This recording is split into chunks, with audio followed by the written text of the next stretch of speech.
Shalom keluarga Saat Teduh, apa kabar semua? Saya beritahu ya apa yang Roh Kudus katakan pada saya. Bahwa malam hari ini, atau nanti orang yang melihat ini bukan live-nya. Pokoknya hari ini adalah hari yang Tuhan jadikan, banyak orang akan diberkatinya. Tidak sedikit yang mengalami yang namanya kesembuhan batinnya atau inner healing. Tapi kita dengarkan dulu kesaksian orang-orang yang sudah dijamah di Saat Teduh yang lalu, supaya iman kita dikuatkan, supaya harapan kita bertambah. Dari Christian, Shalom Pastor, pada waktu Saat Teduh tanggal 8 September, Pastor menubuatkan kesembuhan untuk orang yang mengalami frozen shoulder. Saya kaget karena saya tahu itu saya. Udah 2-3 minggu ini pundak kanan saya nggak bisa diangkat sampai ketinggian tertentu karena cedera saat sedang bermain bulu tangkis. Setelah Pastor doakan dan puji-pujian dinaikkan, pundak kanan saya terasa agak panas. Selesai Saat Teduh, saya coba angkat, dan ternyata saya bisa mengangkat tangan kanan saya sampai tegak lurus. Awalnya masih ada rasa bekas cedera, tapi setelah beberapa hari hilang total. Haleluya. Saya juga menerima bahasa roh untuk pertama kalinya pada waktu Saat Teduh bersama tanggal 14 Agustus. Waktu itu saya merasakan ada sesuatu yang berkobar di dalam diri saya, dan rasanya tidak ingin berhenti berbahasa lidah, meskipun hanya dengan suara kecil saja. Ternyata bahasa roh itu nggak seperti yang saya pikirkan selama ini. Bahasa roh itu tidak bisa dibuat-buat. Dorongannya pun terasa begitu kuat di hati saya. Tuhan Yesus berkati pastor dan tim. God bless you Christian. Puji Tuhan ya, double mujizat Tuhan berikan kesembuhan fisik dan pengurapan. Ini dari Linda Lilo.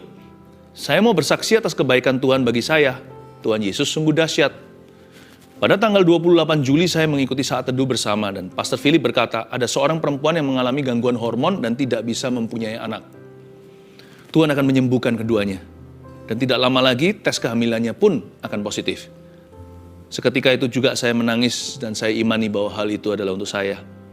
Dan benar-benar Tuhan menepati janjinya. Pada hari Kamis kemarin saya tes dan ternyata hasilnya positif. Tuhan Yesus sangat baik.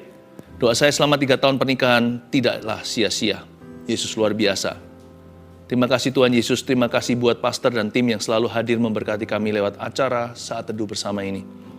Doakan ya, agar semuanya berjalan baik hingga 9 bulan ke depan. Tuhan berkati kita. Pasti semuanya berjalan baik. Tuhan yang memulai, Tuhan pasti akan menyempurnakannya. Saya doakan di dalam nama Yesus. Linda, kehamilan Anda akan penuh dengan rahmat Allah. Anggi, berbulan-bulan saya bergumul dengan sakit lambung yang rasa-rasanya sudah gak kuat lagi. Hari itu saya ikut Saat Teduh bersama Pastor Philip yang berjudul Jangan Tunda Keselamatan Keluarga. Di akhir acara, Pastor berdoa penubuatan bagi yang sakit. Dan Pastor berkata bahwa ada yang sakit lambung kronis dan harusnya orang tersebut sudah diinfus. Langsung dalam hati saya bilang, itu saya. Saya memang udah hampir memutuskan mau diinfus dan opname lagi saja. Kondisi saya sudah lemah sekali karena muntah cairan lambung tidak berhenti. Secara manusia saya sudah sangat dehidrasi. Lalu Pastor Philip berkata bahwa Anda tidak percaya Tuhan. Saya merasa seperti tertampar. Saya introspeksi sendiri karena selama sakit saya sering merasa ingin mati saja. Saya memakai logika manusia sebanyak 80% dan tidak sepenuhnya percaya sama Tuhan.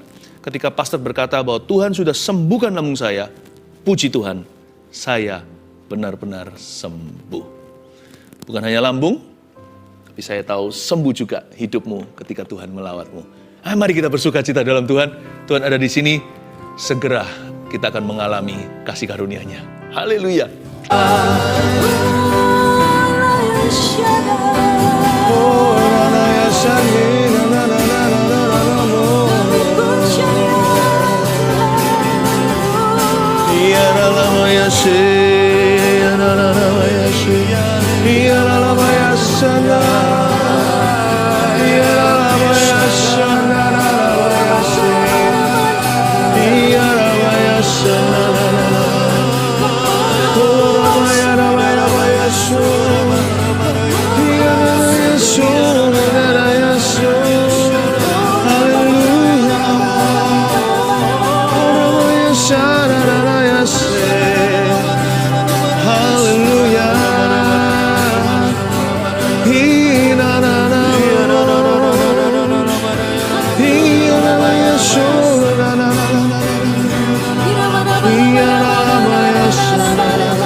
Tuhan, Engkau itu mudah diikuti karena Tuhan itu selalu jelas. Yesus, tiada seperti Engkau dalam hidup kami, di bumi, di sorga. Tiada seorang pun seperti Tuhan. Biarkan setiap jiwa mengikutimu, ya Tuhan, dengan anugerah. Termasuk orang-orang yang sekarang hari-hari ini mengalami gundah gulana. Setiap jiwa yang gelisah juga dapat ikut Tuhan. Bahwa kami masuk rencanamu itu selalu baik. Rencanamu itu selalu memulihkan. Berkati kami semua keluarga saat itu Tuhan, dengan firman yang datangnya dari hati Bapa. Sembunyikan hamba-hambamu di balik salibmu. Dalam nama Yesus. Amin. Praise the Lord ya. Seperti saya katakan tadi, hari ini Tuhan akan mengembalikan damai sejahtera di hati banyak orang. Minggu ini saat teduh full soal peace atau soal damai itu. Kalau Anda kehilangan damai sejahtera, saya percaya di hadirat Allah sekarang ini Anda akan memperolehnya kembali. Bahkan banyak orang kan mengalami kesembuhan batinnya. Tanpa kita sadari, yang namanya anxiety atau kecemasan itu bisa-bisa berakar pada luka batin loh. Mari kita buka firman Tuhan terlebih dahulu. Ya. Kita buka di kitab Yesaya. Kasih judul, Yesaya 41, berikan judul bebas dari rasa cemas. Itu adalah pembahasan kita hari ini. Bebas dari rasa cemas atau anxiety. Kita baca ayat yang ke-8 sampai ayat yang ke-10. Kalau Anda mau baca bersama dengan saya bareng-bareng sama-sama, ayo.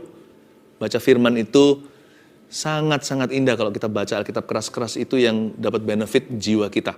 Ayo baca sama-sama ya. 2, 3. Tetapi engkau, hai Israel, hambaku, hai Yakub yang telah kupilih, keturunan Abraham yang kukasihi, engkau yang telah kuambil dari ujung-ujung bumi, dan yang telah kupanggil dari penjuru-penjurunya. Aku berkata kepadamu, engkau hambaku, aku telah memilih engkau, dan tidak menolak engkau. Janganlah takut, sebab aku menyertai engkau.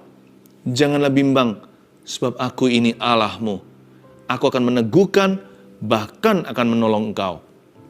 Aku akan memegang engkau dengan tangan kananku yang membawa kemenangan. 3 ayat ini penuh kemerdekaan bagi jiwa yang gundah gulana. Penuh terobosan bagi kita yang sedang gelisah. Bebas dari perasaan cemas. Mau dibeli berapa? Orang punya banyak uang aja tidak tentu punya damai sejahtera. Jadi kita nggak usah kejar yang namanya happy. Bahagia itu nggak usah dicari. Kalau ada damai, pasti ada kebahagiaan.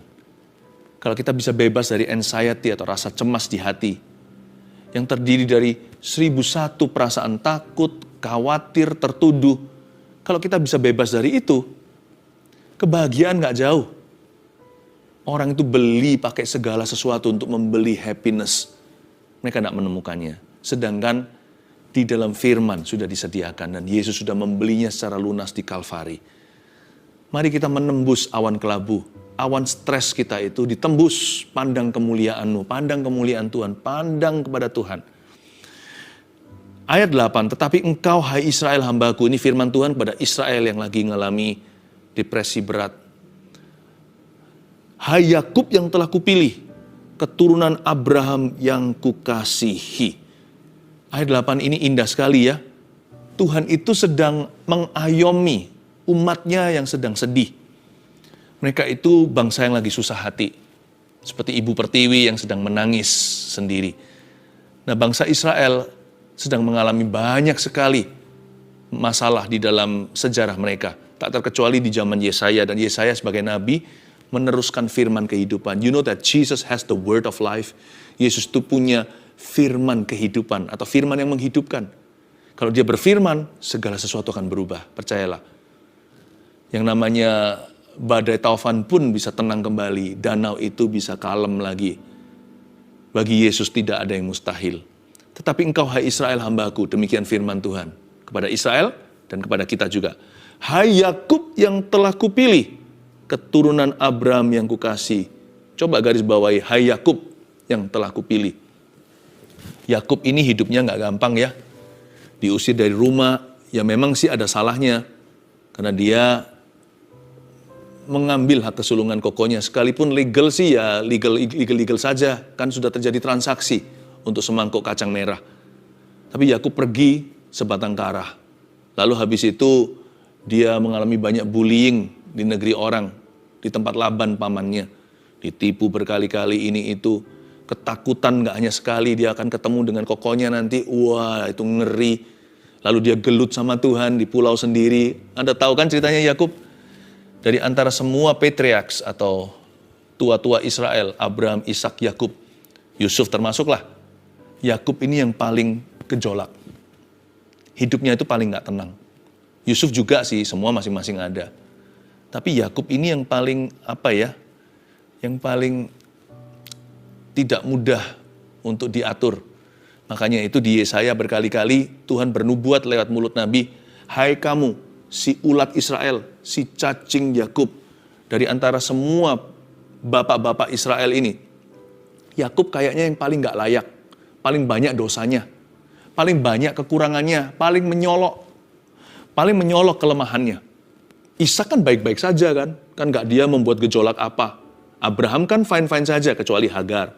Yusuf malah gak salah, innocent orang itu. Memang susah sih. Tapi Yakub ini yang paling unworthy. Tapi Tuhan bisa ngomong begini, hai Yakub yang telah kupilih. Sebenarnya rasa cemas kita itu kalau kita diteropong oleh secara rohani, bisa-bisa akarnya adalah kita itu nggak tahu tujuan hidup kita. Deep down inside, the root of anxiety could be, akar daripada perasaan cemas itu bisa-bisa karena hidup kita itu nggak punya purpose. Pertanyaan ini loh, why am I here? Kenapa aku ada di sini itu nggak terjawab sama sekali. Bisa jadi karena kita itu nggak punya tujuan hidup, kita belum menemukannya. Alias jiwa kita tuh penasaran. Lalu belum lagi dihinggapi dosa, kelemahan, musibah kehidupan seperti Yakub. Wah, kita semakin kehilangan kendali atas diri sendiri. Cemas itu menjadi-jadi. Makanya itu ayat 8 ini di kalimat hai Yakub yang telah kupilih itu adalah obat manjur nomor 1. Tulis poin pertama. Kita bisa bebas dari rasa cemas. Jikalau kita tahu bahwa kita dipilih untuk mengenal Dia. Tulis itu, tahu kita dipilih untuk mengenal Dia. Kalau kita tahu tujuan hidup kita, oh iya ya, aku bisa jadi anak haram kata dunia. Papa mamaku dulu belum nikah, lalu mama mengandung saya. Apapun juga caramu, metodemu datang ke dunia ini, orang bilang kecelakaan kek atau apa. Apapun dosamu, apapun dosa kita ya, segala macam musibah, keapesan, all the misfortunes atau kejadian-kejadian yang seolah-olah membuat hidup kita itu berat. Ingatlah, pertanyaan ini kalau terjawab, Anda akan dapat kekuatan seperti jangkar dalam jiwa, supaya hidupmu tidak dipenuhi kecemasan, tapi damai sejahtera. Tuhan mendatangkan Anda ke bumi atau ke dunia. Tuhan itu mendatangkan Anda di sini hari ini, mengapa Anda masih hidup sekarang. Anda harus tahu, tahukah kita bahwa kita dipilih. Kita bukan produk kebetulan. Kita juga bukan produk kecelakaan. Tuhan telah memilih kita, bahkan lebih dari panggilan. Kita ini pilihan. Masa sih Pastor Philip, rongsokan seperti saya? Hidup ini sudah sepertinya bercerita bahwa aku ini tidak di-welcome di dunia. Belum lagi aku sendiri gak suka diriku sendiri. Aku ini benci hidupku. Jangan. Seterpuruk apapun kondisimu, emas murni itu gak pernah berubah. Mau emas batangan 24 karat 1 kilo itu di dalam mulut hewan atau di dalam kotoran binatang, mau jatuh ke selokan, dia punya value atau nilai tidak berubah. 1 gram sesuai harga pasaran hari ini tidak bisa diganti. Tinggal dibersihkan aja dari kotoran binatang itu. Tinggal dicuci, kinclong lagi atau bersinar kembali. Your basic value cannot change. Nilai dasarmu tidak bisa berubah. Engkau dan aku dicipta dalam gambaran rupa Allah, lalu belum lagi Setelah kita jatuh, kita ditebus kembali, dibayar 2 kali loh. Pertama dengan gambar rupa Allah. Lalu kita dibayar kembali, ditebus dengan darah anak domba Allah. Kita dibeli lagi dengan price tag nyawanya Tuhan Yesus. Tahu nggak, kita ini bukan cuma dipanggil, bukan hanya sekedar ditawari atau ditawarkan sebuah kehidupan. No, kita dipilih sebelum dunia dijadikan. Katakan amin. Pastor Philip, susah untuk saya percaya. Udah, jangan berdebat dengan Allah. Katakan aja, terima kasih Tuhan. Terima aja ya dan amin dan berkata, Tuhan, itulah takdirku tertinggi. Nilaiku yang paling mendasar. Aku dipilih untuk mengenal Engkau. Kalau nggak sembuh, nggak mungkin itu. I've been chosen. I am chosen. Saya jadi ingat satu lagu lama nih. Bunyinya kira-kira begini. The greatest thing in all my life is knowing you. The greatest thing in all my life is knowing you. I want to know you more. I want to know you, Lord. The greatest thing in all my life is knowing you. Tinggal diganti aja ujung-ujungnya. The greatest thing in all my life is loving you. The greatest thing in all my life, ganti lagi, is serving you. I want to know you, Lord. I want to know you, Lord. The greatest thing in all my life is knowing you. Kalau kita bisa menghadap Tuhan dan mengakui, Tuhan, the greatest thing in all my life, hal terbesar di hidup saya ini adalah untuk mengenalmu, untuk melayani dan mengasihimu. Apa yang aku lakukan atau tidak lakukan tidak bisa mengubah cinta kasihmu dan takdirku atas hidupku. Kalau Anda bisa menghadap Tuhan dan saya bisa menghadap Tuhan, melaporkan demikian, ada banyak tembok kecemasan, runtuh sendiri. Tidak perlu didoakan. Tahu kita dipilih untuk mengenal Dia, maka kita akan bebas dari rasa cemas. Ayat 9, Engkau yang telah kuambil dari ujung-ujung bumi, dan yang telah kupanggil dari penjuru-penjurunya. Lihat ya, Tuhan seperti seolah-olah mau membuat mereka itu bisa punya perasaan aman dengan dirinya. Tahu nggak? Kamu itu aku ambil loh dari ujung bumi, dan aku panggil dari penjuru-penjurunya. Ini kepada bangsa yang krisis identitas. Tuhan memberikan firman yang memerdekakan. Aku berkata kepadamu, berikutnya firman ini, Engkau hambaku. Aku telah memilih engkau dan tidak menolak engkau. Garis bawah itu, engkau hambaku, aku telah memilih engkau dan tidak menolak engkau. Yesaya sedang bernubuat kepada bangsa yang kemungkinan besar sedang dalam kondisi murtad. Kok bisa Tuhan berkata engkau hambaku? Jadi ingat cerita Gideon, dia bersembunyi dari Midian. Masa di tempat untuk mereka bikin anggur, ya kan? Dia pakai untuk gandum. Maksudnya nggak pada tempatnya karena dia ketakutan. Tempat apapun jadi, asal dia survive, asal dia bisa bertahan untuk hidup sehari lagi.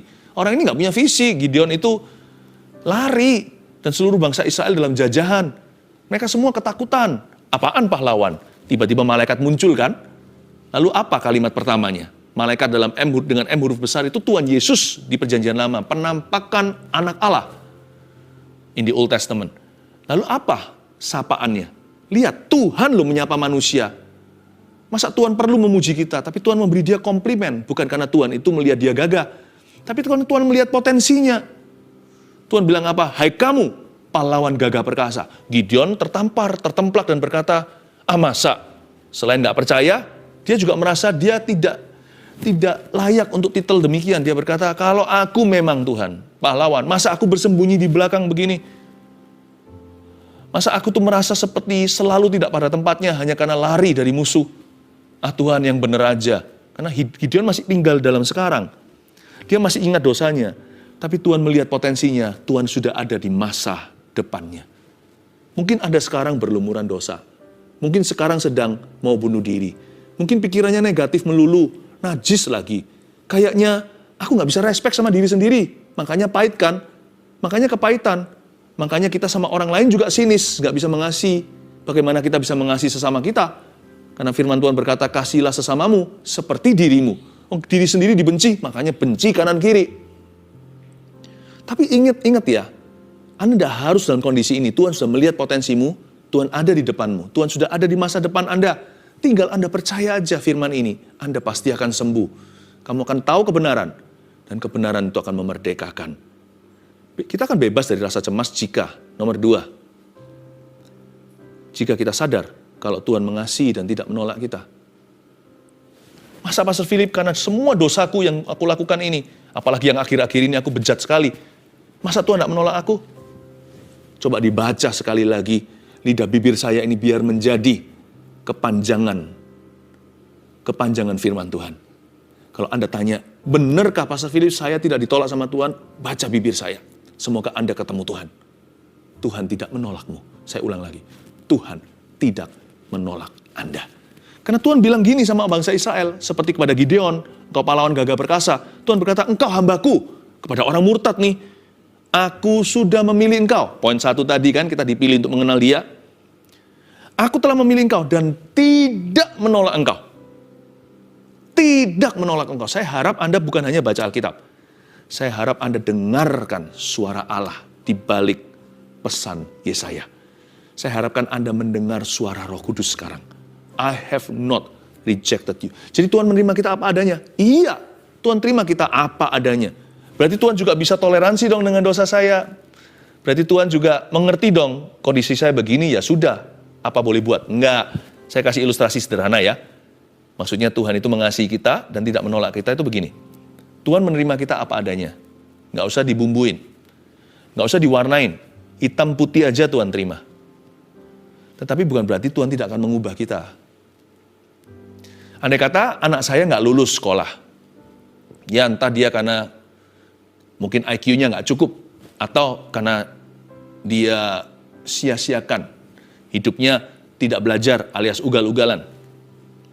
Apapun juga, namanya anak. Saya pasti terima dia apa adanya. Nggak lulus, masa saya, kalau dia nggak lulus sekolah, masa saya ambil marganya?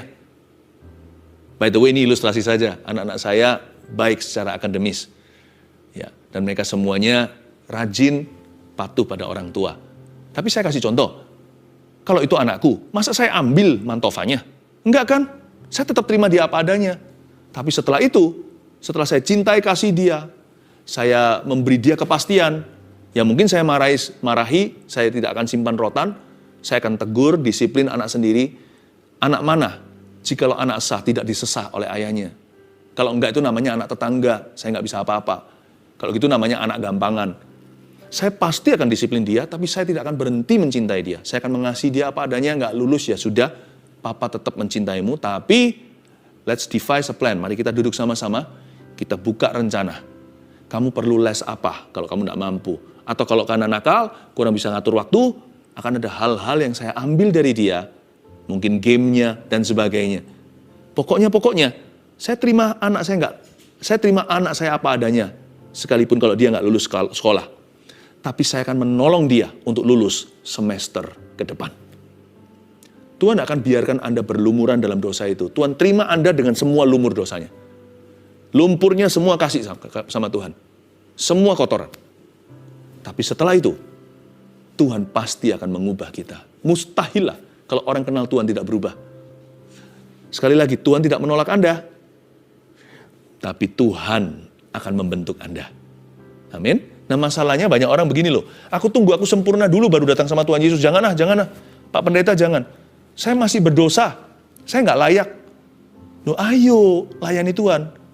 Loh ayo sini kembali kepada Tuhan Yesus. Bertobat dari dosa-dosanya. Aku belum layak. Bagaimana bisa melayani Tuhan? Aku belum, rasanya aku ini masih jauh. Aku masih jatuh bangun. Nanti aja layani Kristus. Bukannya kalau jatuh bangun justru butuh Kristus. Bukannya karena kita nggak layak itu justru harus datang pada Tuhan. Banyakan orang itu begini. Mau pembentukan Tuhan dulu. Baru kemudian proposal pengampunan. Salah. Datang sama Tuhan apa adanya. Tahu bahwa dia tidak menolak Anda, sadari betapa besar kasih-Nya. Lalu setelah itu, biarkan Tuhan menuntun hidupmu. Saya yakin Tuhan akan mengubah kebiasaan buruk kita. Amin. Banyak orang carinya ini dulu, pembentukannya. Tunggu Tuhan bentuk dulu. Gimana Tuhan bisa bentuk Anda kalau Anda tidak berdamai dengan Dia dulu, masa Tuhan maksa? Anda harus berdamai dulu, baru Tuhan bentuk. Kita maunya sempurna tanpa Tuhan, mana bisa? Atau sempurna dengan Tuhan, tapi nggak mau datang ke Tuhan dulu. Suruh Tuhan bentuk kita sekarang dalam kondisi dosa. Nggak mau bertobat, nggak mau kembali kepadanya. Kan nggak mungkin Tuhan jewer kita. Karena kita kan punya pilihan. Hari ini kita punya pilihan untuk datang kepada Tuhan minta tolong, atau lari lebih jauh. Datang aja apa adanya, Tuhan nggak menolak Anda. Tuhan sayang kita semua. Itulah sebabnya kalau kita sedang stres, hati lagi cemas, jangan nunggu sempurna, langsung saja sujud di altarnya. Mau nangis sejadi-jadinya, nggak apa-apa. Mau muka penuh dengan liur, sudah sungguh-sungguh nggak tahan lagi Tuhan, aku nggak bisa, I cannot bear this life, aku udah nggak tahan dengan hidup ini. Tapi curahkan hati ke kaki Tuhan. Datang saja, sebab Dia tidak pernah menolak siapapun yang datang kepadanya, kapanpun mereka datang kepadanya. Saya ulang, Tuhan Yesus telah berjanji dalam firman berkali-kali bahwa Dia tidak akan menolak siapapun yang datang kepadanya. Dan kapanpun atau bila mana mereka datang kepadanya. Malam hari Nikodemus diterima sama Tuhan Yesus. Penyamun itu datang gak tepat waktu, last minute-an gitu, Yesus sendiri sedang sengsara kok. Kalau Yesus baik-baik kan enak kita minta. Dari 5 roti 2 ikan kita makan. Tapi Yesus sendiri sedang digantung di kayu salib kok. Yesus gak menolaknya. Diajak ke Firdaus. Siapa lagi yang datang ke Tuhan? Murid-muridnya usir-usir. Yesus berkata, yang seperti ini yang empunya kerajaan sorga. Anak kecil itu kan. Sama rasul-rasul murid-murid Yesus. Pergi-pergi kamu mengganggu. Yesus gak pernah tolak usia mereka. Orang berdosa. Bahkan yang kesetanan legion itu disembuhkan sama Tuhan. Apalagi wanita yang diam-diam pegang Yesus ketika dia pendarahan 12 tahun itu. Padahal memegang itu berarti dia menajiskan orang lain. Karena hukum ritual saat itu orang yang pendarahan, jangankan pendarahan, orang yang menstruasi aja tidak boleh berada di dalam perkemahan. Mereka harus isolasi. Itu hukum agamawi. Dia berani melanggar hukum. Yesus marahin enggak? Malah Yesus Kristus luruskan. Siapa jamaahku? Lalu sembuhkan. Dan kasih dia pesan. Tinggallah dalam kesembuhan itu. Imanmu menyembuhkanmu. Siapa lagi? Coba pikirkan. Orang yang paling jahat, paling jahanam. Pemungut cukai. Sampai Yesus itu difitnah atau dikata-katain. Dia adalah sahabat orang berdosa karena dia makan bersama dengan pemungut cukai itu. Dia makan dengan orang-orang berdosa. Seorang pelacur. Atau seorang wanita yang tidak beres, nggak benar. Seorang perempuan nakal. Ya kan? Datang ke kaki Yesus. Membasuh dengan rambutnya. Pernah dari tubuhnya diusir banyak roh jahat. Tuhan terima semuanya. Siapa lagi? Terlalu banyak kalau saya ceritakan satu persatu. Sakeus. Tuhan nggak menolak. Bukan Tuhan menolakmu, maka engkau tidak sembuh. Tapi engkau dan aku menolak untuk datang. Ayat yang ke-10. Janganlah takut, sebab aku menyertai engkau. Lihat itu. Kata-kata Tuhan yang menyejukkan hati. Kata-kata Tuhan Yesus yang mengayomi. Yang membawa damai sejahtera. Do not fear. Jangan takut. Bahkan Tuhan berkata, jangan takut sama saya. Takut akan Tuhan itu adalah prinsip kehidupan. Tapi jangan takuti Tuhan. Janganlah takuti aku. Sebab aku tuh menyertai engkau. Janganlah bimbang. Jangan menjauh. Sebab aku ini Allahmu. I want to help you. Aku akan meneguhkan. Bahkan akan menolong engkau. Kalau kamu fine-fine saja, aku loh ingin membangun hidupmu. Aku tuh bukan mau meruntuhkan. Meneguhkan itu berarti kan di masa sekarang. Apa yang kita lakukan itu Tuhan afirmasi. Ya, seperti seorang ayah memuji anaknya, good job my son, bagus sekali karyamu atau prakarya itu. Tuhan itu ingin sekali untuk membangun rasa percaya diri kita. Tuhan ingin sekali untuk membangun kehidupan kita dengan rencananya. Tapi nggak berhenti di membangun. Tuhan tahu kita ini syarat masalah. Kita ini selalu cenderung punya problema. Belum lagi kita juga punya kecenderungan untuk menjadi problemanya. Makanya Tuhan menjanjikan begini, aku akan meneguhkan, bahkan itu berarti extra mile. Itu mil kedua. Bahkan aku mau loh, rela loh menolong engkau. Ya, aku akan memegang engkau dengan tangan kananku yang membawa kemenangan. Di ayat 10b, aku akan meneguhkan, menolong, dan memegang engkau. Itu bicara masa kini, afirmasi. Tapi juga bicara masa lalu. Hal-hal dulu yang belum beres hingga kini. Itu loh yang masih ada PR-nya hari ini. Hidup kita mungkin masih amburadul. Masih perlu banyak restorasi atau pemulihan ilahi. Tuhan berkata, satu persatu serahkan ke aku. Jangan ada satu sorokan rahasia antaramu dengan Tuhanmu. Sini, satu persatu serahkan. Satu persatu laporkan. Bawa seluruh atau segenap hatimu kepadaku. Aku mau memulihkan, bukan hanya meneguhkanmu hari ini, tapi semua yang belum kelar, belum selesai dari masa lalumu, aku akan selesaikan. Asal kamu mau nurut sama aku dan mau percaya, satu persatu akan ada penyelesaiannya di tahta Allah Bapa. Tuhan itu baik sekali. Dia bahkan mau urusi masa lalu kita loh. Dia mau. Keluarga kerabat aja nggak tentu mau menjadi penalang hutang. Kalau siapa gitu anggota keluarganya yang suka utang kanan kiri, kadang-kadang kalau perlu dia cetuskan. Sekalipun kerabat kami tidak ada hubungan. Jadi janganlah tagih hutang ke saya. Kalau Tuhan lain, hutangnya seorang itu berapa? Hutangnya berapa? Aku tanggung semuanya. Tuhan naik ke Kalvari sendiri. Dia mati di Golgota. Tuhan itu mau sampahmu. Bayangkan, Tuhan itu mau sampah Anda dan saya. Bawa sampah kita. Lalu nggak berhenti di situ. Aku akan memegang engkau dengan tangan kananku yang membawa kemenangan. Itu masa depan. Masa kini sudah ada tadi, afirmasi. Peneguhan. Masa lalu, sampah kita tadi, aku bahkan akan menolong engkau. Masa depan itu aku memegang tangan kananmu. Tak tuntun ya nak, gitu kira-kira bahasa sehari-harinya. Aku tuntun kamu kepada jalan kemenangan. Itu masa depan. Tuhan tuh nggak begini loh, tabrak lari. Udah jadi juru selamat, bye-bye. Lalu Tuhan tidak tanggung jawab di sisa hidup kita. Pokoknya yang penting statusnya sudah ada. Ketemu langsung ya di sorga. Tuhan itu mau ikuti proses kita. Tuhan bukan hanya mau sampah kita, Tuhan mau proses kita. Dari sekarang sampai seterusnya, Tuhan rela berjalan dengan orang bermasalah seperti Anda dan saya. Kenapa? Tuhan kok begitu pede percaya diri ya? Padahal kita sendiri loh nggak tahu loh, kita masih ragu apakah aku bisa sampai sono, sampai ke sana itu selamat. Selamat aja udah kamsyah. Apakah aku bisa menang gilang gemilang? Apakah aku bisa setia sampai akhirnya mendapat mahkota? Tapi Tuhan itu begitu confident. Karena Tuhan tahu bahwa Tuhan pasti akan memberi kita kemenangan. Tuhan berniat hati. Yesus nggak pernah gagal. Dia tak pernah gagal karena dia adalah Allah. Yang ketiga, kita bisa bebas dari rasa cemas. Kalau masa depan kita itu nanti, kita lihat Tuhan. Maksudnya begini, jika kita percaya, Tuhan membawa kemenangan pada akhirnya. Orang itu rasa cemas karena nggak ada kepastian kan? Kenapa nggak ada kepastian? Karena dia lihat diri sendiri. Dan dia lihat dunia yang tidak menentu. Yang gonjang-ganjing, yang gonta-ganti. Apa pegangannya? Uang? Di dalam hati kita tahu. Harta itu nggak bisa beli segala. Ada hal-hal tertentu. Kalau sudah waktu, mau punya duit berapapun, hanya memperlama.